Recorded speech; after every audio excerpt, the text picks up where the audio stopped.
Types of forces. ஒரு object மேலே force என்ன டைரெக்ஷனில் ஆக்ட் ஆகுறதுன்றதை பொறுத்து நாம் அந்த ஃபோர்ஸை ரெண்டு விதமாக கிளாஸிஃபை பண்ணலாம். ஒன்று லைக் பேரலல் ஃபோர்ஸ், இன்னொன்று அன்லைக் பேரலல் ஃபோர்ஸ்.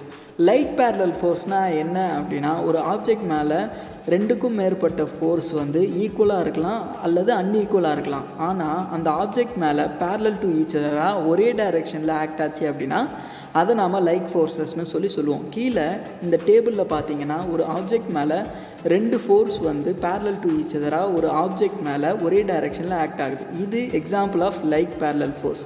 இப்போ பார்த்தீங்கன்னா அன்லைக் பேரலல் ஃபோர்ஸ்னால் என்னென்னா, ஒரு ஆப்ஜெக்ட் மேலே ரெண்டு ஈக்குவலோ அல்லது அன்ஈக்குவலான ஃபோர்ஸ் பேரலல் டு ஈச் அதராக ஆப்போசிட் டைரெக்ஷனில் ஆக்ட் ஆச்சு அப்படின்னா அதை நாம் அன்லைக் பேரலல் ஃபோர்ஸ்னு சொல்லுவோம். இப்போது கீழே டேபிளர் காலமில் பார்த்தீங்க அப்படின்னா ரெண்டு ஃபோர்ஸ் ஒரு ஆப்ஜெக்ட் மேலே பேரலல் டு